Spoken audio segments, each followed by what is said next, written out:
estas 18ª jornadas medievales, que es la última mesa que antes de la conferencia de clausura cierra estas jornadas. Las va a iniciar Vicente Silva, que es alumno de filosofía, ¿cierto?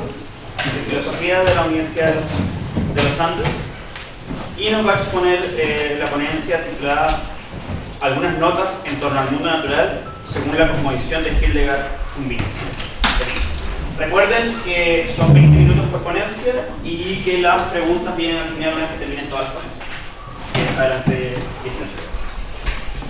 Bueno, antes que nada quería agradecer la invitación del profesor Rómulo Hidalgo y Paco aquí. Y bueno, yo voy a hablar de Hildegard de Bingen, o Hildegard von Bingen, que es un personaje ya, efectivamente, que muy pocos de ustedes conocerán quizás, un personaje bastante desconocido. Curiosamente, el nombre de Hildegard de Bingen resulta completamente desconocido por la gran mayoría de las personas. Hace unos años, cuando el Papa Emérito Benedicto XVI tomó la decisión de otorgarle el exclusivo título de doctora de la Iglesia, causó sorpresa, cuando no desconcierto. El hecho de que el sumo pontífice concediera tal distinción a una abadesa alemana de la Edad Media, que ni siquiera había sido declarada santa por parte de la jerarquía y que el común de los cristianos no había oído nombrar siquiera una vez, parecía insólito. Lo cierto es que entre los ambientes académicos dedicados a los estudios medievales, la obra de Hildegard comenzó a adquirir popularidad recién en las últimas décadas. Fue en 1975 que se tradujeron por primera vez al alemán sus escritos mayores, que se habían mantenido en el latín original desde su composición. Y desde entonces, en la década de los 80 y los 90 más que nada, poco a poco sus obras han comenzado a editarse, traducirse y difundirse. ¿Quién es pues Santa Hildegard de Bingen? Sencillamente es una de las personalidades femeninas más influyentes y atractivas de la Europa del siglo XII. Monja profesa de la Orden de San Benito y abadesa gran parte de su vida, fue célebre en su época por dos grandes razones. Por un lado, porque fue bendecida con maravillosas visiones sobrenaturales desde la infancia, que la convirtieron en una de las videntes más fascinantes de la Iglesia. Todo el tema de las visiones ya de por sí es un tema de investigación interesantísimo, pero no voy a centrarme en ello. Pero por otro lado, Hildegard destacó en su época por su sin igual inteligencia y dotes naturales. Ella fue teóloga, poetisa, filósofa, artista, compositora de piezas musicales y además maestra en ciencias naturales. Sobre todos estos temas investigó y escribió abundantemente, dejando a la posteridad un riquísimo acervo de tratados de la más variada naturaleza. Si bien sus escritos teológicos y su producción lírica resultan sumamente interesantes, la popularidad que se ha ganado Hildegard en nuestros días se debe más que nada a otro campo de investigación, un campo de investigación bastante poco usual en un autor medieval. Lo que pasa es que la abadesa de Bingen, además de sus muchas otras cualidades, fue una experta en medicina natural, como poco sabido en Occidente. Su aguda observación de los fenómenos cosmológicos, el entorno natural y de cientos de especies vegetales y animales, sumado al conocimiento que podríamos llamar sobrenatural obtenido en sus revelaciones, hacen de Hildegard una verdadera experta en ciencias naturales y medicina. No hemos de concebir, claro está, a Hildegard como lo que hoy entenderíamos por una científica. Ciertamente no utilizaba el método experimental, no era estricta con medidas y cantidades, carecía de un marco epistemológico que seguir. Ella sencillamente observaba, investigaba y escribía, tratando a sus pacientes con diligencia y experticia. Ahora bien, el hecho de que Hildegard, siendo monja benedictina, haya adquirido tanta experiencia en medicina y fisiología, no ha de extrañarnos en absoluto. Lo que pasa es que durante el siglo XII eran precisamente los religiosos quienes se encargaban de velar por la salud de la gente sencilla, análogamente a lo que hoy llamaríamos médicos rurales. Cuando la gente de las aldeas sufría una herida grave o padecía una enfermedad, no iba tanto a consultar a los médicos de las ciudades, demasiado caros por lo demás, sino que acudían al convento más cercano, donde las religiosas los acogían y los cuidaban. Hildegard, consciente de esta responsabilidad, procuró que en todas sus fundaciones hubiera un amplio huerto donde se cultivase todo tipo de hierbas medicinales, pues entendía como parte de su vocación el cuidado de la salud de quienes lo requerían. Aunque por la indagación de toda su vida, Hildegard había adquirido un conocimiento vastísimo acerca del mundo natural, a partir de 1163, su visión del universo se ve drásticamente ampliada.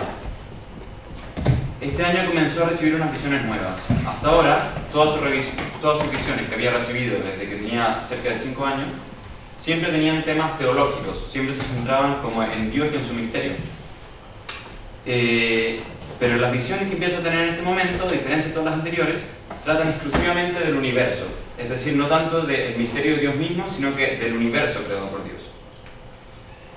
Cito: en el primer año en que tuvieron principio estas visiones de ahora, cuando yo tenía 65 años, tuve una visión tan misteriosa y poderosa que me eché a temblar completamente, y luego, por la fragilidad de mi cuerpo, caí enferma. Esta es, por fin, aquella visión. He tardado 7 años en escribirla y al fin la he concluido. Hildegarda comienza con estas palabras su tercera gran obra, el Liber Divinorum Operum, o el libro de las obras divinas, que puede considerarse su trabajo más completo y quizás también el más sorprendente. Se trata de un completo recorrido por el cosmos, desde su creación por parte de Dios, pasando por la aparición, caída y desarrollo del hombre, hasta todos los detalles del funcionamiento interno de las fuerzas que mantienen el universo y los elementos que lo componen. Toda la obra procura ensalzar no solo la admirable providencia con que Dios diseñó y plasmó el cosmos, sino también el orden, el equilibrio y la cohesión interna con que está constituido. Este libro describe pormenorizadamente 10 visiones que se le representaron a lo largo de 7 años. Cada una de ellas abarca sucesiones de figuras alegóricas y coloridas imágenes que se le aparecían visualmente, las cuales, para mayor comprensión del lector, Hildegarda decidió representar con lujo de detalles en sus manuscritos, dando origen a unas hermosas miniaturas pintadas con singular habilidad. Todas estas miniaturas pueden verse, están en internet y son artísticamente valiosísimas. Las visiones iban además acompañadas de una voz de lo alto que le explicaba el significado de todas las figuras que veía, información que ella también incluye en el libro, fundamental para entender el significado. La primera de las 10 visiones, con la que se abre el libro, comienza así, cito: y vi cómo en el centro del cielo austral surgía la imagen de Dios, con apariencia humana, bella y magnífica en su misterio. La belleza y el esplendor de su rostro eran tales que mirar al sol hubiera sido más fácil que mirar aquella imagen. Un ancho círculo dorado ceñía su cabeza.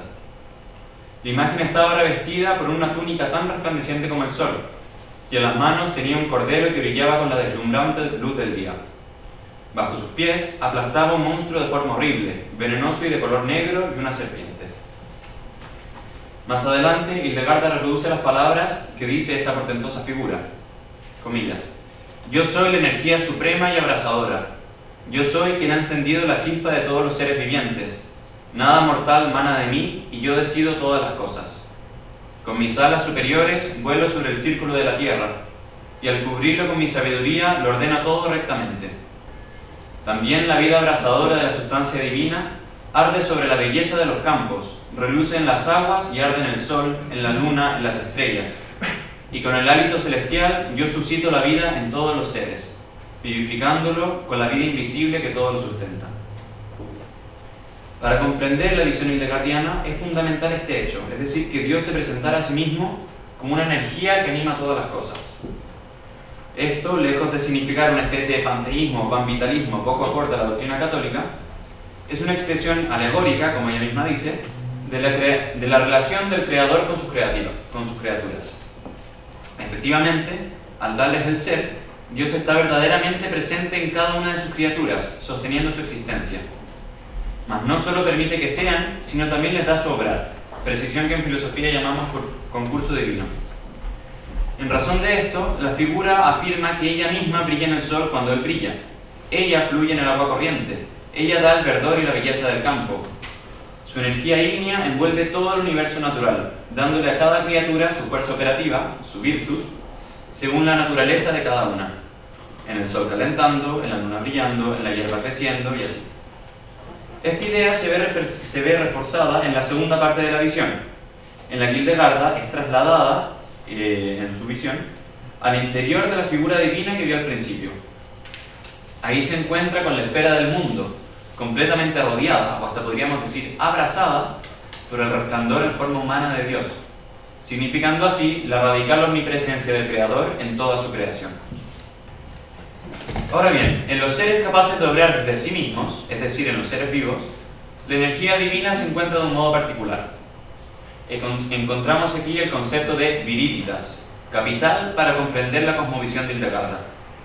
Esta palabra, que estrictamente quiere decir verdor, es decir, cualidad de lo verde, aparece frecuentemente en el corpus hildegardiano con una acepción mucho más amplia. La viriditas es la energía vital, la lozanía o la fuerza interior que nutre a todos los seres vivos, permitiéndoles crecer, obrar, reproducirse. Es la viriditas lo que hace que las semillas germinen, que los frutos se mantengan frescos y hasta que el cabello crezca.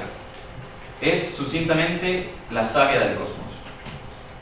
La búsqueda del correcto flujo de la viriditas en el interior de los seres vivos podríamos decir que es como el leitmotiv de toda la obra medicinal de Hildegard, puesto que, como ella afirma, su estancamiento o debilitación es la causa de la enfermedad, de la vejez y finalmente de la muerte.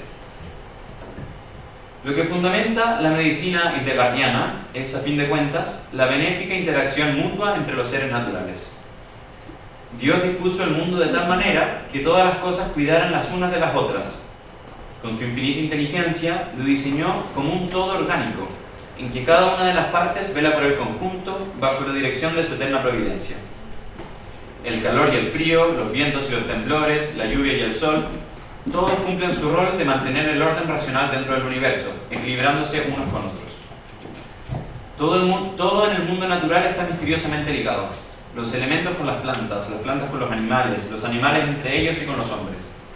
Como dice Regine Pernoud, se trata de una especie de unidad cósmica que afecta y a la vez dirige al hombre y al mundo en el que vive. En la novena visión vuelve a aparecer la figura antropomorfa que simboliza a Dios, pero esta vez vestida de un manto color verde. Al instante se le explica a Hildegard el significado de esta imagen. Comillas. Si el manto es verde, adornado con piedras preciosas, es porque la sabiduría no rechaza a las criaturas exteriores cuyo espíritu muere con la carne, esto es, los animales y las plantas, ni tampoco a las criaturas terrestres, aéreas, que trepan o nadan. La sabiduría hace crecer y las conserva, pues protegen al hombre y le dan su alimento. Estas criaturas son también los adornos de la sabiduría, porque nunca actúan más allá de su naturaleza. Este pasaje expresa bellamente la alta estima con que Hildegard concibe el mundo natural, el cual es un verdadero adorno de Dios, al estar conformado por criaturas que se adhieren plenamente al orden creado por su Creador, en contraste con el hombre que se rebela contra el orden creado. Hildegard consiente por completo con la voz de la sabiduría, pues ella misma es una enamorada de la belleza y del orden con que Dios dispuso el universo. En efecto, pocas personas de su época dedicaron tanto tiempo a la contemplación y al estudio del mundo natural. Sin embargo, esta fascinación está lejos de asemejarse a un poético romanticismo. Se trata de la comprensión plena, y no carente de gozo, de que los seres naturales poseen un bien, una belleza y una verdad intrínsecos, que no son sino reflejos del mismo Dios. Como ella misma explica, las criaturas llevan la marca del Creador, como una moneda tiene impresa la efigie de quien las acuñó. Pero sin duda, lo que más fascina a Hildegard al contemplar las criaturas es que ellas fueron hechas con el solo fin de agradar y de cuidar al ser humano. Quizás la tesis principal del libro de las obras divinas se resume en estas palabras, que el hombre es el centro y la cúspide de la creación. Cito: cuando Dios miró al hombre, le gustó mucho. ¿Acaso no lo había creado a su imagen y semejanza? Al hombre le corresponde proclamar, a través del instrumento de la voz de su razón, el esplendor de las maravillas divinas. Porque el hombre es la culminación de la obra divina, y a Dios se le conoce a través del hombre, ya que Dios ha creado para él todas las cosas. Esta verdad se le representa a Hildegard de un modo gráfico en sus visiones. Ella ve el mundo en forma de una enorme rueda y gira sin detenerse, en cuyo interior puede distinguir precisamente una figura humana, de piernas y brazos extendidos, tocando con las manos y los pies la rueda que tiene alrededor. De esta manera, y del mismo modo que lo hará Leonardo da Vinci varios siglos después, vemos simbolizada la idea ordenadora de todo el cosmos, que el hombre es el centro de lo creado. Con sus pies toca los elementos inferiores, con sus brazos los superiores, ya que todo ha sido dispuesto para su bien y para su dominio. Y el hombre no es solo la cúspide del cosmos, sino que también es un microcosmos en sí. Hildegard insiste constantemente en que todos los elementos del universo están presentes en alguna medida en el hombre. Y es más, las proporciones de su cuerpo son análogas a las proporciones del mundo. La unidad cósmica entre el hombre y la creación está presente en toda la obra de Hildegard, pero especialmente lo está en sus tratados médicos. Como dijimos, sus terapias se fundamentan en la idea de que los seres naturales influyen benéficamente en el ser humano. Pero esta interacción es mutua. Del mismo modo que las criaturas ejercen una influencia sobre el alma y el cuerpo del hombre, las acciones de éste afectan en la composición del universo, alterando las fuerzas visibles e invisibles que mantienen su equilibrio. De este modo, Hildegard explica que la ingesta de ciertas hierbas o las etapas de la luna pueden aliviar las molestias corporales o incluso disipar sentimientos desagradables, y viceversa. El comportamiento vicioso de los hombres, por ejemplo, puede provocar sequías y terremotos. Esto manifiesta también la visión holística que tiene Hildegard en todo el universo, es decir, ella no hace un salto entre lo material y lo espiritual. Si bien son realidades distintas, están muy conectadas, de modo que las cosas físicas, como por ejemplo una planta, puede afectar en el alma del hombre, puede incluso fomentar ciertas virtudes.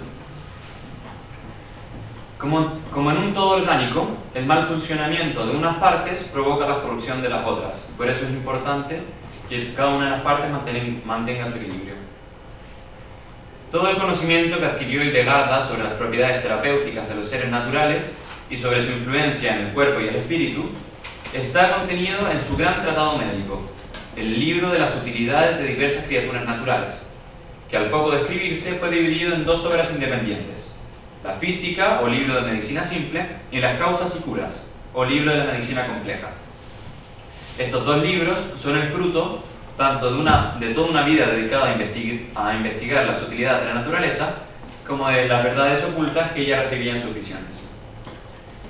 Aquí encontramos un completísimo catálogo de más de medio millar de especies, con sus nombres, características y propiedades curativas. Desde las hierbas del campo hasta las piedras preciosas, pasando por todos los animales y los árboles, cada uno de los seres naturales guarda un secreto benéfico para el hombre, que Hildegard logró descifrar. Solo por citar algunos ejemplos de los muchos que hay. El tomillo aplicado sobre las úlceras elimina la piel putrefacta. La corteza y las hojas del ciruelo ayudan a detener la caída del cabello. Poner una esmeralda en la boca calma los ataques de epilepsia. Aplicar una pasta hecha con carne de cangrejo combate el acné. Y como estos hay muchísimos ejemplos más.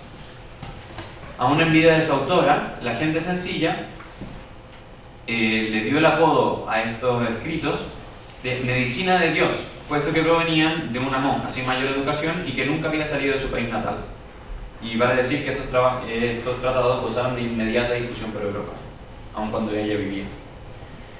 Si bien estos trabajos pueden contener trazas de ingenuidad o superstición, baste con recordar que ella recomienda el hígado de unicornio como remedio para la lepra, la medicina de Hildegard está lejos de provocar un interés exclusivamente literario. Efectivamente, durante la segunda mitad del siglo XX, numerosos médicos pusieron en práctica estos procedimientos como terapias alternativas, logrando exitosos resultados. El más célebre de ellos fue el doctor Gottfried Hertzka, médico austriaco, que se dedicó a difundir la obra terapéutica de Hildegard por Europa y por el mundo. Él mismo lo aplicaba clínicamente. Recientemente se han publicado en castellano su Manual de Medicina de Santa Hildegard, además del no menos interesante Libro de las Piedras que Curan, y como estos han aparecido varios más, manifestando el interés que se ha despertado por la medicina hildegardiana en los últimos años. No es extraño, sin embargo, que estos escritos generen cierto desconcierto en muchos lectores, quienes ya miran con desconfianza las terapias alternativas. Más aún recelarán de las que recomienda una monja medieval que aún sigue la teoría hipocrática de los 4 humores. Hildegard es hija de su época, por lo que manifiesta tener en muchos casos una visión que podríamos llamar obsoleta del mundo. Pero al mismo tiempo, ella sostiene verdades que erróneamente la gente supone patrimonio de los tiempos modernos. Por ejemplo, ella dijo que la Tierra es redonda, pequeña, en relación con todos los demás cuerpos celestes, y no está en el centro del universo. O, por ejemplo, que ella también afirmaba que las ballenas, sin haber nunca conocido el mar, comían crustáceos diminutos y no animales mayores. Tomar todo lo que dice sobre la naturaleza como verdadero sería sin duda ingenuidad, pero tomarlo todo como completamente falso sería un prejuicio muchísimo más grave. La gran mayoría de la obra científica de Hildegarda responde perfectamente a lo que nos enseña la ciencia moderna, y no hay que descartar la posibilidad de que lo que no parece responder actualmente lo vaya a hacer en el futuro. De todos modos, lo que no puede negarse es que las terapias hildegardianas han sido utilizadas con éxito, y quien no lo acepte puede probarlas personalmente. Más allá de los éxitos clínicos, la obra de Hildegarda posee un valor innegable tanto literaria como científicamente. La cosmovisión que le transmitieron sus revelaciones se adecua perfectamente a la teología. Presenta la misma concepción del universo que afirmaba la escolástica y toda la filosofía cristiana en general, solo que expresada de un modo nuevo y sumamente original. Los escritos de Santa Hildegarda contribuyen magníficamente a revalorizar el mundo natural, no como un fin en sí mismo, sino como una maravillosa armonía creada y sustentada por Dios, en la que puede verse no solo el reflejo de la perfección de su creador, sino también el amor con que fue hecha. La fascinación de Hildegarda por la naturaleza se debe a que comprendió que toda ella fue formada para el ser humano, como un acto de amor desinteresado e infinito. Dios, como ella repite hasta el cansancio en sus escritos, elevó al hombre a la cúspide de la creación al tomar su propia naturaleza, y en orden a él dispuso en magnífico orden a todas las demás criaturas.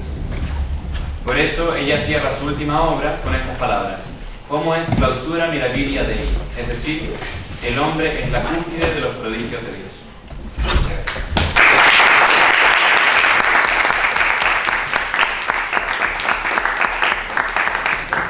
Agradecemos a Vicente. Recordamos que las preguntas van a ser, la ronda de preguntas va a ser al final de toda la mesa.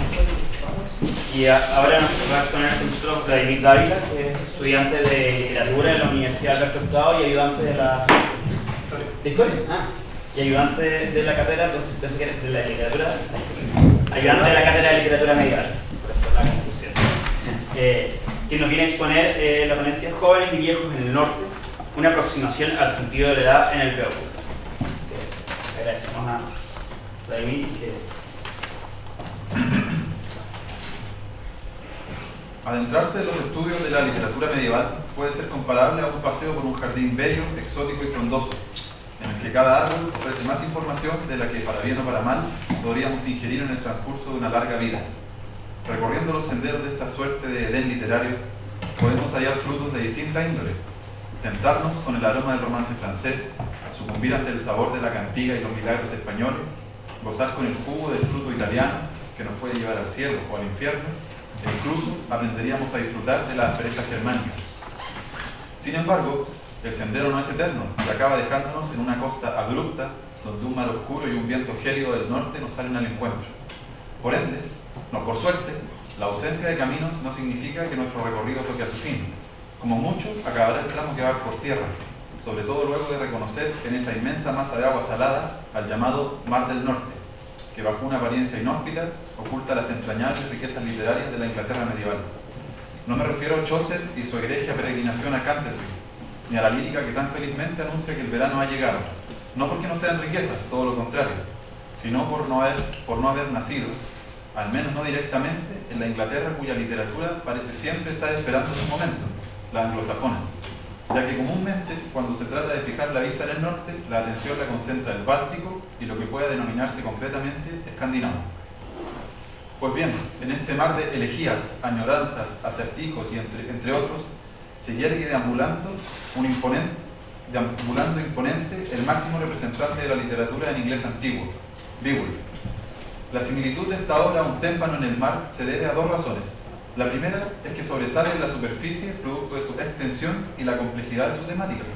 La segunda es que con sus 3.182 versos, gran parte de su riqueza aún permanece en la profundidad.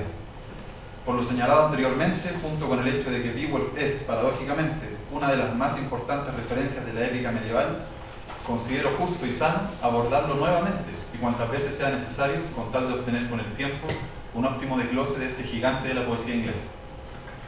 La obra, como cabe suponer, ha sido visitada desde distintas disciplinas, como la historia, la filología o la literatura, y dentro de esta última podemos catalogar estudios como los de Tolkien y su calidad poética, Thomas Prendergast sobre la memoria y el carácter heroico en el poema, o Linda Georgiana, que se detiene en el discurso de los héroes, particularmente el de Beowulf, antes de enfrentar su destino en el duelo con el dragón.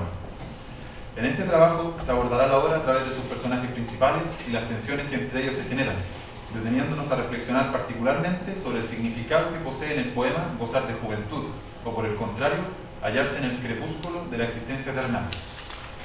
El objetivo es demostrar en base al análisis de la fuente cómo la lectura binaria cobra particularidad e importancia cuando los conceptos en juego aluden a la edad, enriqueciendo la temática de la obra y a la vez ensalzando aún más la figura del héroe Gauta, quien siendo el único personaje que se nos presenta en ambas etapas, vale decir, joven y viejo, goza de una particular estabilidad física, psicológica y emocional a lo largo del poema.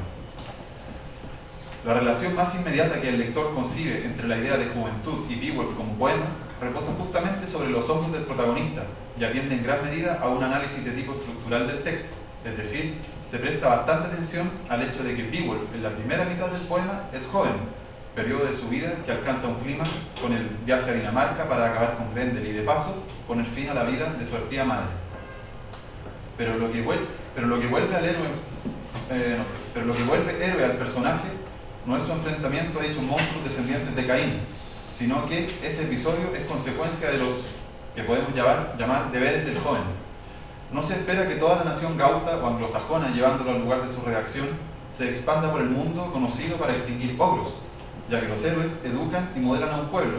Beowulf de alguna medida lo hace a través de sus duelos en ayuda de Hrothgar, pero si todos y cada uno de los gautas quisiera y pudiera aspirar a eso, aunque otorguemos a las criaturas el carácter de metáforas de lo inmoral, la posición del héroe quedaría invalidada por pasar a ser tan solo uno más del grupo. ¿Dónde hallamos los deberes del joven? ¿Cómo nos ilustran los personajes respecto a lo que se espera de dicha etapa de la vida? Las respuestas las debemos buscar no tanto en lo que se hace dentro del poema como en lo que se dice. Ya en los primeros versos, el narrador nos habla de la juventud de Beowulf, el hijo de Scyld, no el héroe del poema, que por sus méritos obtiene la lealtad de sus hombres, alcanzando a estar vigente esta incluso en la vejez. Posteriormente, cuando Beowulf, esta vez sí el héroe del poema, argumenta por qué habrían de darle la bienvenida en Heliod, dice: ya siendo joven, el valor me deparó fama. Incluso ya tiene recuerdos más antiguos de épocas en las que él mismo se consideraba joven, y lo leemos en una narración nacida de la propia boca de Beowulf cuando se enfrenta a Unferth en el salón, a quien cuenta las proezas realizadas en la competencia de nado contra Breca.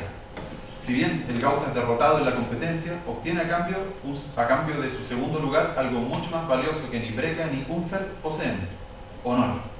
La causa de esto es que el hijo de Ecgtheow se retrasó en el quinto día por las inclemencias del tiempo, pero principalmente porque se distrajo matando bestias marinas y alimañas con su espada, objeto mencionado reiteradamente en la narración. La defensa de Beowulf dice: jamás en la guerra tú o Breca han hecho honor a sus espadas ni han tomado parte en hazaña capaz de igualar a las mías. También nos brinda algunas pistas la historia del mismo Hrothgar, quien 50 años antes de construir el salón y ser atacado por Grendel, abro comillas, ganó su honor en la guerra y por ello el pueblo lo siguió. Numerosas eran sus huestes de vigorosos y jóvenes guerreros. Continuando con lo que cada vez nos aproxima más a la respuesta que buscamos, es necesario mencionar un último ejemplo que ayuda a finalizar la idea que hemos desarrollado en los párrafos anteriores. Es específicamente el momento en que Beowulf comparte con sus compañeros su reflexión previa a asistir a la contienda con el dragón de fuego, que adopta matices de despedida. Dice Beowulf: el hábito de la guerra fraguó mi juventud. Ahora en la vejez, el combate espera nuevamente por mí con su glorioso santo y seña. Ese funesto reptil, si abandona la guarida, conmigo deberá medir fuerzas. A primera vista, podría parecer un aviso de lo que está por venir en el poema, pero si analizamos detenidamente el párrafo, hallamos en una sola línea la juventud y la vejez. La primera, como la instancia que formó al guerrero, el escenario de las batallas que como el fuego lo fraguaron. Habiendo sobrevivido a la guerra y consiguiendo de esta lo que corresponde, honor, fortaleza y lealtad, la vejez lo alcanza mientras el combate lo ha esperado. En términos concretos, la lucha con el dragón es un reencuentro con el combate. Ahora podemos hacernos nuevamente la pregunta: ¿de qué se trata la juventud en Beowulf? Podemos decir que la juventud es el momento en el que el buen guerrero intenta asegurar sus años seniles de una existencia digna, particularmente en base a su fuerza, de la que debe valerse en el campo de batalla y convocar en torno a él a los hombres que puedan defenderlo, incluso entrando en la vejez, periodo del que se esperan conductas absolutamente distintas, como veremos a continuación. Si existe un personaje que represente por excelencia la vejez en Beowulf, es el rey de Dinamarca, Hrothgar. El anciano monarca adopta un papel absolutamente relevante en la primera mitad del poema, y a ratos su preponderancia nos seduce y pareciera reducir la cabida del héroe Gauta, más allá de que sepamos que Beowulf es el único capaz de poner fin al tormento de Ered.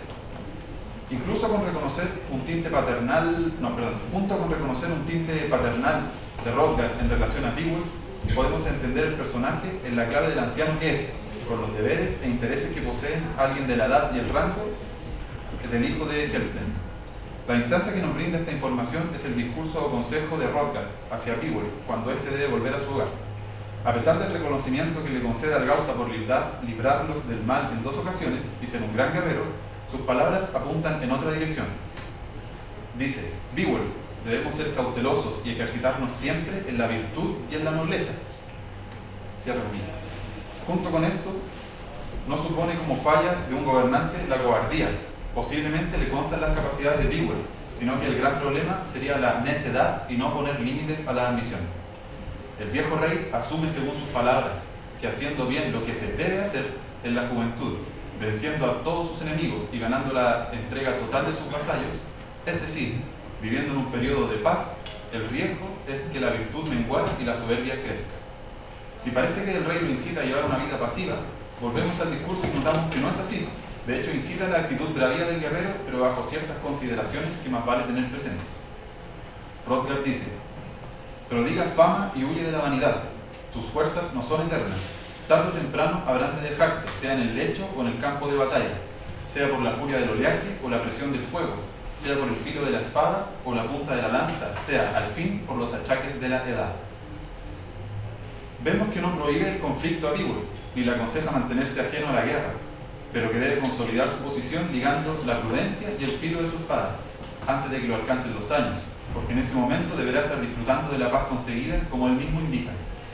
He gobernado a los daneses por 50 años, de los muchos pueblos que habitan en este mundo les he protegido, invocando adargas y espadas, y cuando pensé que la paz perduraría por siempre, entre los míos cayó sobre nosotros el avieso enemigo con sus feroces ataques.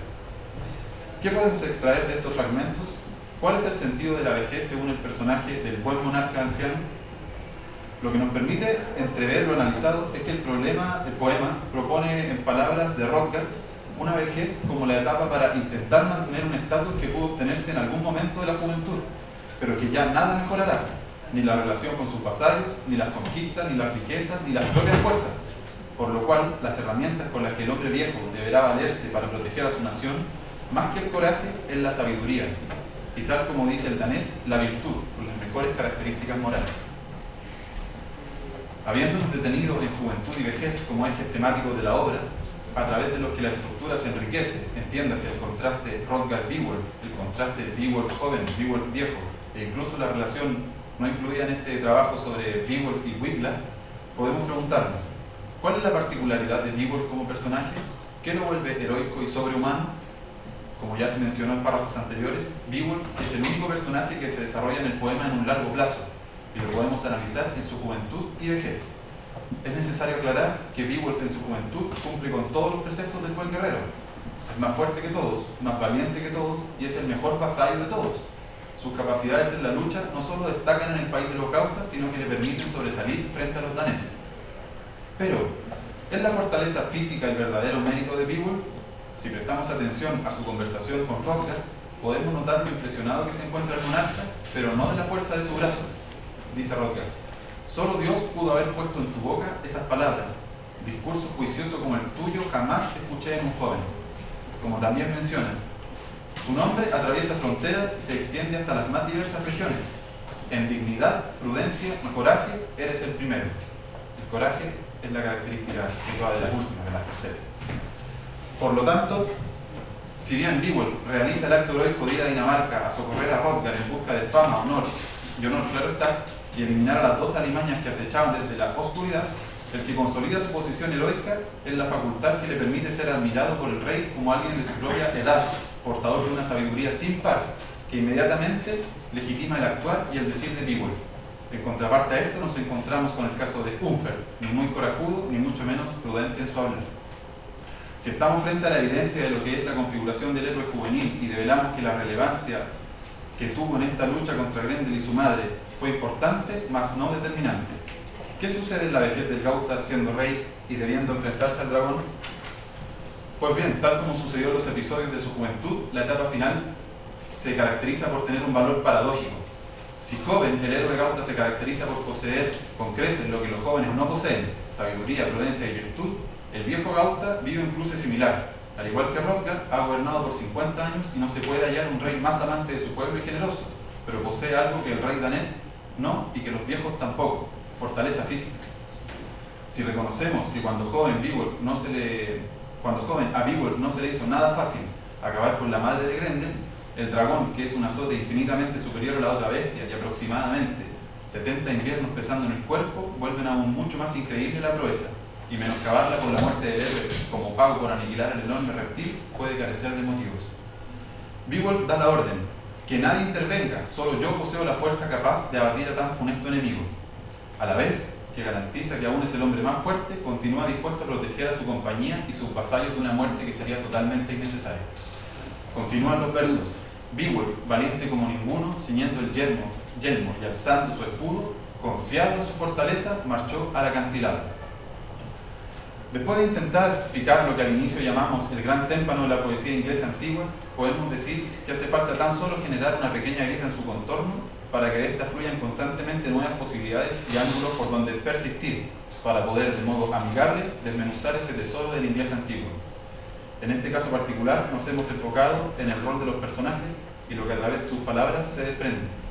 Si bien el poema suele destacarse por la gesta del protagonista, en los párrafos anteriores ha quedado demostrado que la calidad heroica del Gauta no está sujeta solamente a sus actos sobrehumanos, sino a las relaciones que sea capaz de generar con sus compañeros, instaurando una atmósfera de solemnidad y respeto que permiten ensalzarlo ya antes de encarar a Grendel, e incluso después de morir en su intento por acabar con el dragón.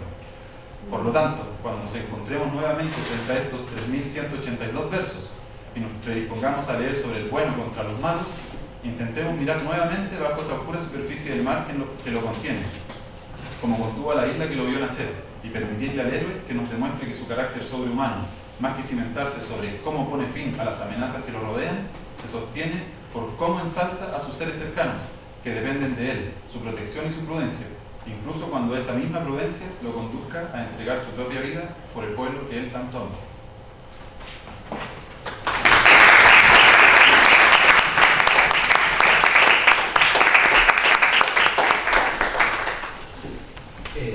Agradecemos a Vladimir por su ponencia. Y ahora presentará una ponencia la profesora Rocío Rodríguez Ferrer, que es doctora en literatura de la Universidad de Salamanca, magíster en letras de la Pontificia Universidad Católica de Chile y profesora de la Facultad de Letras de la Pontificia Universidad Católica de Chile, especialista en literatura medieval europea y literatura medieval española, que nos viene a presentar la ponencia La concepción amatoria medieval y su vigencia en la literatura. Dejo con ustedes a la profesora Rocío. Gracias. Gracias por estar acá y gracias a Vicente Rómulo por la invitación. En el prólogo a la traducción castellana del Collar de la Paloma, realizada por Emilio García Gómez, José Ortega Gasset afirma que, cito, suponer que un fenómeno tan humano como es amar ha existido siempre y siempre con idéntico perfil es creer erróneamente que el hombre posee, como el mineral, el vegetal y el animal, una naturaleza preestablecida y fija, e ignorar que todo en él es histórico. Admitiendo pues que el amor tiene una historia, la Edad Media para Occidente ha de ser necesariamente un jalón clave en el derrotero de la fenomenología amorosa. Fue entonces cuando, fundiendo diversas convenciones, se dio forma una serie de códigos amorosos vigentes hasta la actualidad, y fue la literatura la gran responsable de su transmisión. Como afirma Michel Singh, toda su literatura, la de la Edad Media Occidental, es un gran arte de amar. Un arte de amar es tanto como decir un saber y una práctica del amor, una enseñanza del amor, pues ese es el sentido que entonces tenía la palabra arte. Perspectivas filosóficas, religiosas, médicas y literarias confluyeron en una serie significativa de obras que hicieron del amor su temática central. El legado literario medieval se tradujo entonces no solo en formas y motivos, sino también y muy especialmente en una particular concepción amorosa rastreable incluso en obras contemporáneas. La concepción amorosa forjada en la Europa del medioevo ancló también en territorios lejanos, como es el caso de América. La La continuidad de lo medieval en Hispanoamérica fue posible en un primer momento gracias a los peninsulares que llegaron al Nuevo Mundo. Autores como Gutiérrez de Cetina, Juan de la Cueva y Eugenio de Salazar y Alarcón viajaron a América en el siglo XVI y actuaron de puente cultural. Una figura singular dentro de este panorama de continuidad y enlace entre la tradición medieval y Hispanoamérica es la de Francisco de Terrassa, 1525-1600 aprox. Criollo de la Nueva España, primer poeta nacido en América, elogiado por Cervantes en el Canto de Calíope, incluido la Galatea, es autor de una obra en la que se manifiesta el influjo de la tradición medieval y se hace patente además la tendencia petrarquista. La obra que de él se conserva no es numerosa. 5 sonetos incluidos en el cancionero Flores de Varia Poesía de 1577, unas décimas dirigidas a Fernán González de Eslava, un poeta y dramaturgo español, fragmentos de una epopeya sobre la conquista de México titulada Nuevo Mundo y Conquista, y otros 4 sonetos junto a una epístola recogidos en un cancionero toledano descubierto por Pedro Enríquez Ureña, existente hoy en la Biblioteca Nacional de Madrid. En esta oportunidad es su epístola la que concentrará la atención y que estaba circulando en mi fotocopia. Leer la epístola de Francisco de Terrassa desde la tradición posibilita revisar el planteamiento amoroso de esta carta en su estrecha vinculación con la concepción amatoria medieval, poniendo de manifiesto cómo en los orígenes literarios del Nuevo Mundo la herencia del medioevo ocupó un lugar destacado.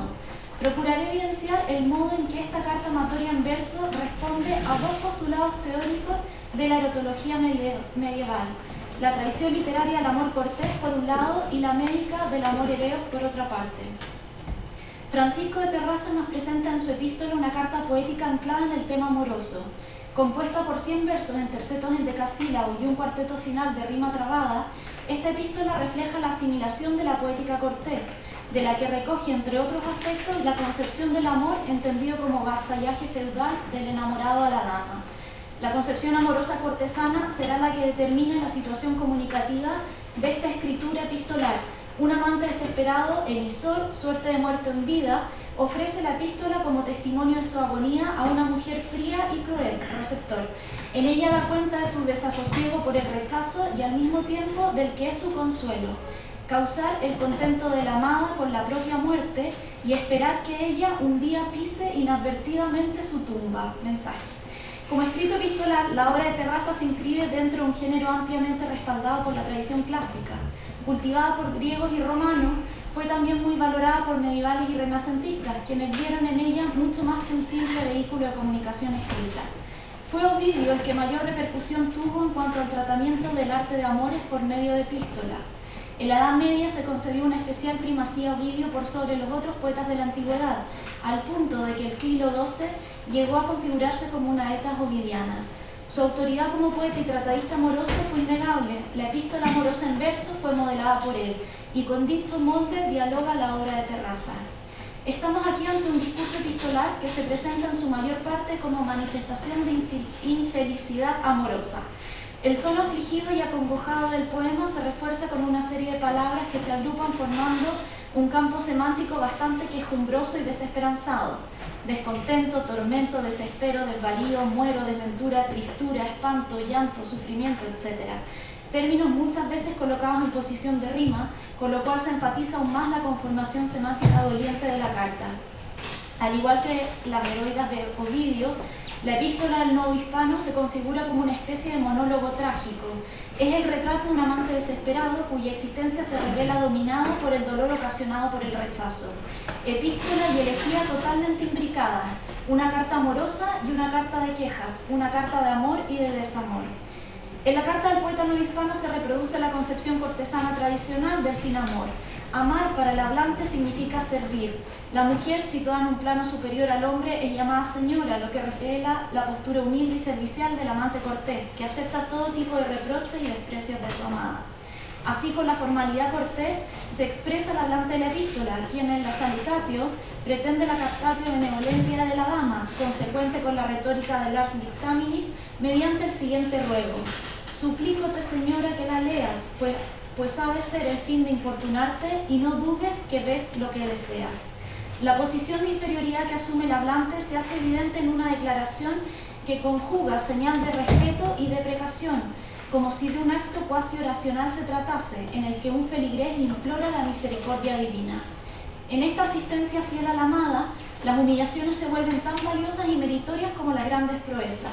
Se requiere de una voluntad de servicio desinteresada, capaz de soportar la dureza, el fiero corazón, la hazaña, el desamor y la voluntad esquiva y dura, vestida con engaños de ocasión, de la cruel e indiferente bella dama despiadada. En prueba de gratuidad del vasallaje amoroso, el hablante de esta epístola no pretende aplacar ni retener a la dama. No pienses que te escribo porque mueva tu fiero corazón el dolor mío, que ya de su dureza ha hecho prueba. El padecimiento por la falta de reciprocidad viene a acrecentar su mérito como amante. Entregado a los rigores de la cortesía, el amador permanece fiel al código de conducta. Ha sido discreto, pues ha mantenido silencio ante el nombre y la descripción física de su amada, constante, leal y obsequioso. Los mismos lamentos del poeta, los mismos sufrimientos del amante agónico que contribuyen a dar forma al emotivo tono de tristeza de la epístola, ayudan a aumentar el tono cortés y galante de la pasión. Amor, cortejo amoroso y sufrimiento se aunan. El punto máximo de este feudalismo amoroso lo encontramos en el expositio de la carta poema. Con su propia muerte y descontento, el ciego amante espera dar deleite a su amada. La epístola se convierte en la prueba de un voto de cortesía imperecedera. Confío en que, sabiendo cómo muero, has de quedar, señora, tan contento cuanto quejoso yo en no ser primero. Si el amante ha comunicado sus sentimientos y su próxima muerte a su amada por medio de una carta, es solo para servirla cortésmente, al contentarla con la posibilidad de ver teñir mi sangre el duro suelo. Se comporta según las reglas del amor fijadas a fines del siglo XII por Andrés el Capellán en De Amores. El verdadero amante, dice Capellán, considera bueno solo aquello que cree que complace a su amada. Su escrito poético es una muestra más de su devoción amatoria. De este modo, su inicial descontento y desesperanza se transforman con la eventualidad de servir una vez más a su señora y procurarle un momento feliz. Alégrate si nunca te alegraste con mi memoria, pues la causa nueva te da cuantos efectos deseaste. Su única ilusión se sustenta en la creencia de un amor al que atribuye el divino poder de otorgar recompensa, el tan ansiado galardón cortés, después de la muerte, como si la plenitud amorosa solo llegase con el fin de la existencia. Su consuelo es tardío, post-mortem, que un día, descuidadamente, su amada pise su tumba. No existe una imagen que pueda reflejar más gráficamente la sumisión absoluta del amante cortés a su señora. Pone su vida y su muerte a sus pies. Un solo dolor rompe ahora mi pecho, que es no te poder ver antes que muera, mas aún espero ver otro provecho, que es aunque tu saña no lo quiera, podrás pisar, pasando descuidada, la tierra donde estará mi carne fiera, y esto hará mi alma descansada. El poeta amante se ha consagrado por completo a la dama hasta convertirla en objeto de culto y adoración. Ella incluso ha reemplazado a Dios en los sentimientos del amador. Estoy a donde, ya que me muriese, irá el alma bienaventurada, si lo que aquí por ti, por Dios sufriese. La pasión del hablante epistolar es un ejemplo de esa religio amoris tan característica del amor cortés. Aún más, el amante con su actitud remeda el comportamiento de Cristo. Su muerte es también un sacrificio por amor. En todo momento, el amante epistolar construido por Terrassa manifiesta un comportamiento extraído de la literatura cortés. Es el amante que, según los grados del amor de la nomenclatura provenzal, se comporta como un pregador, ha comunicado sus sentimientos a la dama y por consiguiente ha iniciado el aloquium. A ella se dirige de un modo implorante y lastimero y le ofrece su vida como evidencia de un servicio amoroso que jamás flaquea, ni siquiera en la proximidad de la muerte. Es esta quizás la más dura de las pruebas necesarias para demostrar la firmeza de su amor. Se patentiza así otro eje que sustenta el tradicionalismo cortés. Es necesario sufrir para merecer. Se insiste en el dolor del enamorado, pues este tiene un efecto ennoblecedor, al ser signo de su mayor virtud, la fidelidad. La voz poética de la epístola es la de un espíritu atribulado que está muriendo y que en su tormento insiste en la altivez y frialdad de su amada. Ella es la culpable del martirio de amor que vive el hablante. Es la dueña, tirana y verdugo de su cuerpo y de su alma, la amada enemiga.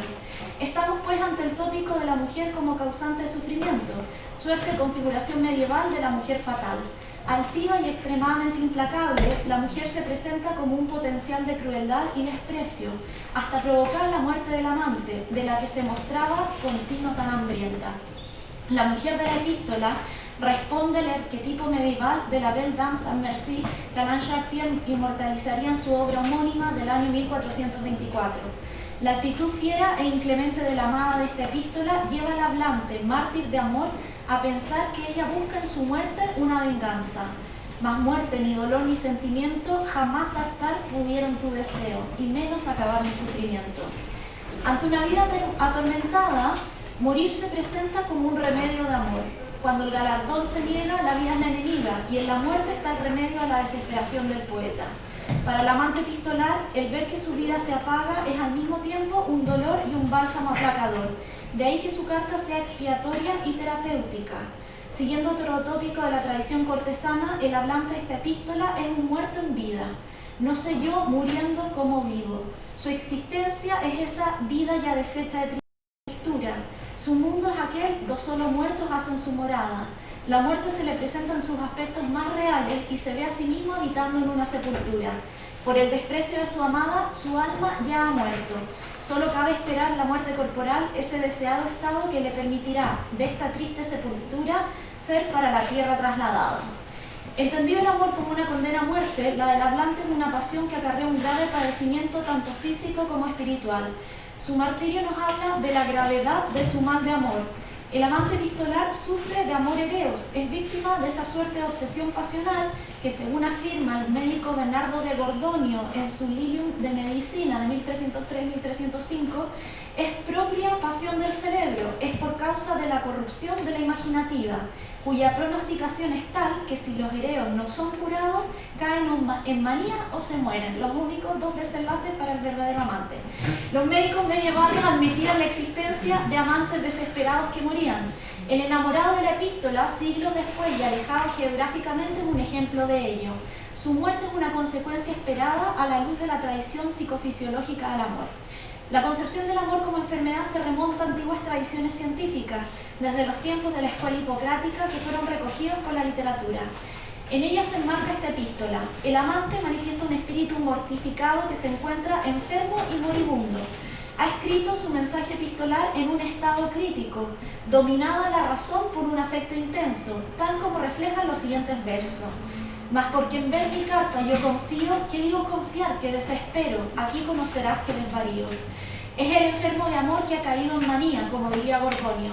Su amor maladí es un modo de locura, una suerte de trastorno mental. El amante encuentra cierto deleite en el padecimiento y se obsesiona con la figura de la amada. Y es, dice Pedro Cátedra, precisamente por esta reiteración del pensamiento, por lo que los hombres pueden caer, estando en ese alto linaje de amor, en la pasión que llaman los físicos amor ereos. La voluntad y la razón de este siervo de amor quedan prisioneras, sujetas al sentimiento amoroso y al deseo, causa principal del enamoramiento. Mas es de razón cosa muy ajena buscar en tu querer yo más razón que saña y desamor que me condena. Existe un consentimiento de la voluntad, de la razón y de la memoria que se obstinan en repetir la imagen de la amada. Así se produce un desequilibrio en las funciones del alma y el hombre se pierde en este mal de amor. El amor ereos entonces es, y cito al médico Gordonio, locura de la voluntad porque el corazón cuelga por las vanidades mezclando algunas alegrías con grandes dolores y pocos gozos. El amante de terraza se comporta como, diría Capellán, el verdadero amante que continuamente obsesionado por la imagen de su amada. El suyo es amor del verdadero. Y es que una reflexión cualquiera, dice Capellán, no basta para originar el amor, sino que es necesario que sea obsesiva, pues una reflexión moderada no puede volver a la mente, y por lo tanto de ella no puede nacer el amor.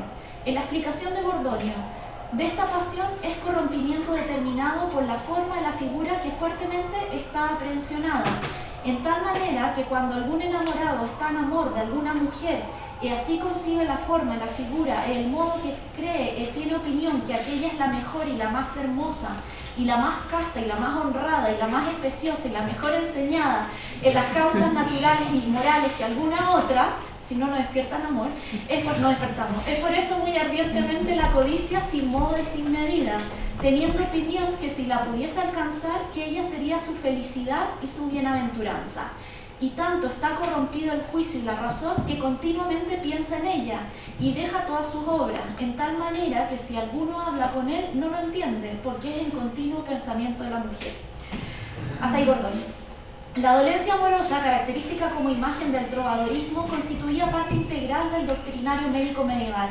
Se estudiaban sus causas, síntomas, pronósticos y curas.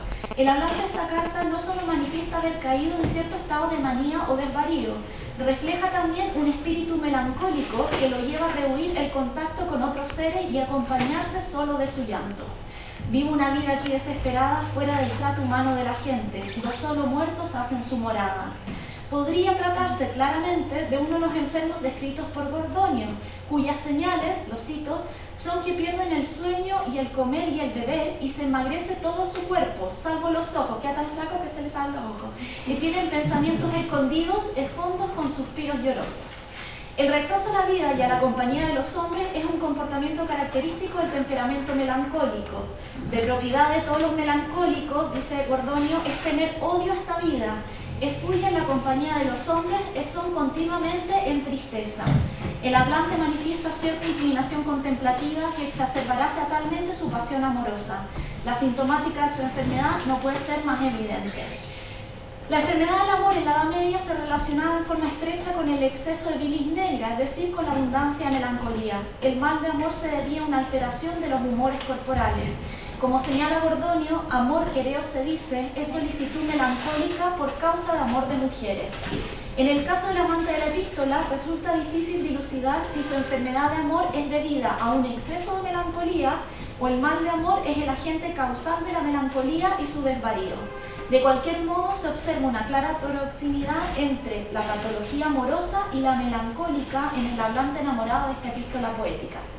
En definitiva, el hablante de esta carta amatoria es víctima del embate de la pasión amorosa. Al amar sin ser correspondido, su razón se turba y enflaquece. Enfermo de amor, languidece hasta la agonía. Abandonado por el bien, la alegría y la aventura, vive lleno de tristeza. Los términos de su padecimiento amoroso no pueden ser más tradicionales. Su sintomatología es la del amorereo, y al no recibir cura, pues solo la piedad y aceptación de su amada devendrían un real remedio de amor, su única posibilidad y esperanza es la de morir. Él mismo es consciente de su enfermedad. He llegado al extremo del mal que me buscaste, le dice a su amada, y eso demuestra la fuerza de su amor. Ojo. A pesar de la aflicción que le ocasiona, el amador acepta su virtud amoris, pues esta, como se ha dicho, es una prueba más de su amor incondicional y de su cortesía infinita. Como puede verse, estudiar esta carta en verso permite visualizar la fenomenología del amor a la luz de dos importantes tradiciones medievales en estrecho contacto, las doctrinas médicas y literarias sobre el amor. La obra de Terrazas constituye un ejemplo de la repercusión de la tradición medieval en la literatura hispanoamericana. Lógicamente podrían aludirse numerosos otros ejemplos. Por razones de tiempo y solo como invitación al diálogo, querría mencionar brevemente un caso que atañe a las letras chilenas, el poemario Mal de Amor de Oscar Jahn, publicado en 1981. Desde el mismo título se aprecia el claro guiño a la tradición del amor concebido como enfermedad. Producto de la ruptura y separación amorosa, el hablante pierde su corporeidad y se transforma en un fantasma, ser inmaterial y peregrino, como si el amor hubiese sido lo único capaz de darle realidad y consistencia. Acá hay una mezcla de lo medieval con lo neofantástico. Es lo que se lee en el poema Nacimiento del fantasma. Salí de la sala de baño y miré nuestra cama vacía. Entonces sopló un viento terrible y se volaron las líneas de mis manos, las manos de mi cuerpo y mi cuerpo entero un tibio de ti. El amante aquejado del mal de amor se incorpora entonces a un modo de existencia sobrenatural. El consuelo, el galardón, como en el poema de Terrazas, tendrá lugar en una realidad post-mortem, o sobrenatural al menos. Este desahuciado del amor intentará diferentes formas de acercamiento a la mujer amada, asumiendo identidades materiales dispares, sábana, toalla, funda de almohada y camisa sucia. Es esto una mórbida perpetuación del deseo, como diría García Gómez. Por otro lado, la misma dedicatoria del poemario trae a la memoria la obra La bella dama despiadada. Dice la dedicatoria: a mi bella enemiga cuyo nombre no puede ser escrito aquí sin escándalo. A mi bella enemiga será asimismo el título de uno de los poemas que componen esta obra, que puede leerse a su vez en clave narrativa. que el propio autor haya señalado una influencia musical en su creación no niega la lectura de resonancias medievales que propongo, y es que el trasfondo sonoro que acompañan estos versos, según Han, serían los de la canción Bella sin alma de Ricardo Cochante. Leo un fragmento que es terrible leer algo que uno lo tiene metido como con melodía. Dice: vivir contigo es ya inútil, todo sin alegría, sin una lágrima, nada que decirte ni en el futuro, en tu trampa también he caído, el amante próximo tiene mi sitio, pobre diablo, qué pena me da. ¿No estamos acaso también aquí ante otra bella dama despiadada que condena al hombre con su saña y desamor? Se entiende entonces que el poemario abunda en quejas amorosas hasta el punto de hacer de él una suerte de elegía erótica, de marcado carácter apostrófico en este hablar dirigido a una amada ya ausente. Un pequeño detalle más y con esto termino. También aquí hallamos un erotismo sacralizado, como se lee en el poema Misterio Gozoso. Pongo la punta de mi lengua golosa en el centro mismo del misterio gozoso que ocultas entre tus piernas. Tostadas por un sol calientísimo y muy cabrón, ayúdame a ser mejor, amor mío. Limpia mis lacras, libérame de todas mis culpas y arrásame de nuevo con puros pecados originales. ¿Ya? Verdadera reliquia moris que devendrá en agonía, muerte y resurrección amorosa. A modo de anécdota, me parece curioso que las interpretaciones que da el propio Han para justificar, entre comillas, la censura de esta obra por la dictadura fueron tanto la dedicatoria como este poema. Este poema por el carácter subversivo, heregio, blasfemo y todo eso que tiene, erótico, y la dedicatoria porque esta amada enemiga habría sido interpretada como la mujer de un general importante de la época. Una relación de extramatrimonial típica del amor cortés. Y podríamos seguir, pero el tiempo, como el amor, hace de la suya, y al final, en una u otra orilla, en uno u otro siglo, la conclusión parece ser la misma. Ya la expresó Denis de Rouillemont: lo que exalta el lirismo occidental no es el placer de los sentidos ni la paz fecunda del matrimonio, es menos el amor colmado que la pasión de amor, y pasión significa sufrimiento. He ahí el hecho fundamental. El amor dichoso parece no tener historia, o al menos así nos lo han contado desde la Edad Media. Gracias.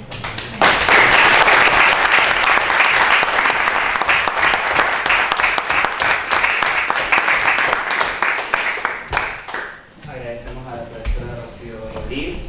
Les invito a pasar ahora a un café, unos 5 minutos, y luego entramos para la conferencia de clausura. Perdón, se me olvidó la ronda de preguntas. Dudas, consulta a cualquiera de los tres ponentes en todo caso. Sí, yo tenía que ver. No, es que tú. No, tú yo primero. tengo un comentario más que una pregunta. Me divirtió mucho lo que decía Rocío al final. Eso fue otra cosa. Yo justamente pensaba en la primera introducción de Vicente, justamente, y no sé, Rocío, conoce la teoría de François Plantin sobre la enfermedad. Qué interesante, pensaba que me imagino que todos han estado acá en la sala, han estado enamorados y han estado enfermos de amor. También, por eso que lo que tú decías hacía mucho sentido. Y François Plantin, y también pensaba en explicar por lo siguiente. François Plantin justamente dice: todo el mundo está enfermo y siempre vemos la imagen maléfica de la enfermedad, una experiencia como que aquí nomás llegamos a parar la paz. Y la verdad es que, sin embargo, lo que nos dice la experiencia es que nos enfermamos y sobrevivimos. O sea, es más común enfermarse y vivir que enfermarse y morir. Entonces él plantea una experiencia benéfica de la enfermedad. Entonces, yo también pensaba un poco en lo que hacía Kierkegaard en términos de, la Plantin dice ahí, aplica 7 condiciones a la literatura. Y una de ellas dice justamente cómo luchamos contra la salud contemporánea. Un poco como lo que está pensando Foucault en la segunda categoría, lo normal, cómo esta cuestión está ordenada y que todos tienen que hacer esta salud casi como de Isapro, de Fonasa, y está determinado por los remedios tal o cual para sanar. Entonces, la Plantin propone un poco volver a lo de Hildegard, a este conocimiento constitucional, si uno quiere, o de las abuelitas, de la hierbita hierba, después de la guaycata, etc. Y dice que eso existe y que nosotros de repente lo hemos olvidado. Y otra categoría que dice la Plantin es justamente esta enfermedad que lleva a la locura, digamos, que siempre es insana, pero que sin embargo la necesitamos en la vida. Entonces finalmente uno se pregunta, si el amor es una enfermedad maléfica o es una enfermedad benéfica. Porque de alguna forma cuando te enfermas de amor, porque habría que ser bien pelotudo si no quiere enfermarse y enoja digamos, y sentirse mal siempre. Entonces, mejor no nos enamoremos. Entonces, pensando en eso justamente es interesante pensar, que nosotros reflexionemos que aunque sabemos que muchas veces vas a sufrir, que hay ciertos pasos de acercamiento, tú lo decías muy bien, del mundo trovadoresco, no es cosa de llegar y que me gusta esta dama y venga para acá, no, hay todo digamos, un acercamiento, ¿cierto? Entonces, no sé si te hace sentido pensar que es muy interesante esta psicología amorosa que viene de los trovadores también, pasando ahí lo dijiste mucho refilón, todo este mundo siciliano, este novista, con la dona angelicana, la izquierda avanzada y todo lo que significa, y pensar en la enfermedad trovadoresca primero como un juego, pero también como una relación más bien positiva, porque de alguna manera nos enfermamos, pero no es una enfermedad gozosa, una enfermedad que también trae ciertos elementos placenteros. Por eso que me hacía mucho sentido lo de bueno, no sé si será tan placentero llegar a este límite. Pero de alguna forma también hemos llegado, claro, por lo menos yo he llegado. No voy a arreglar mi intimidad acá. Pero desde la línea por lo menos de Bernardo de Gordonio hay un punto que a mí me parece que es crucial, que no cualquiera se enferma de amoreleos. De partida son los hombres, las mujeres no forman parte de estos diagnósticos y son los hombres de alto linaje. O sea, es decir, los hombres ociosos. Eso es.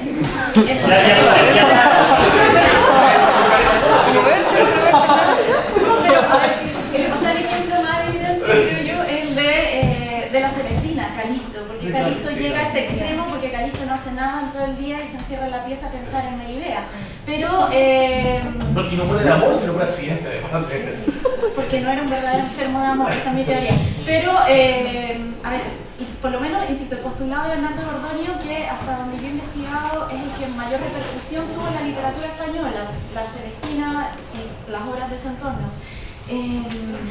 No sé si tendrá una connotación tan saludable esta enfermedad tan positiva, entre comillas, porque además él ofrece una serie de terapias buscando la cura. Él no es partidario de, en el fondo, qué bonito que la gente manifieste el verdadero amor muriéndose o enloqueciendo, pero reconoce que hay ciertos individuos que son los que tienen la tendencia a la melancolía que no pueden salir de ahí, pero confía y también el tratamiento, ¿alcanzo a comentarlo así, porfito? Sí.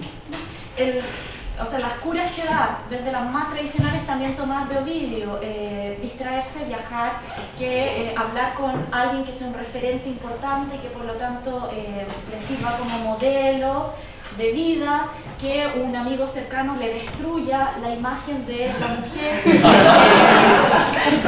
Todos hemos tenido un amigo, así es muy cierto, que lo agarran a golpes, porque si esa bilis negra a golpes puede botarse esta bilis negra, cambiar la dieta para que se vuelva al equilibrio los humores corporales. ¿Y alcohol?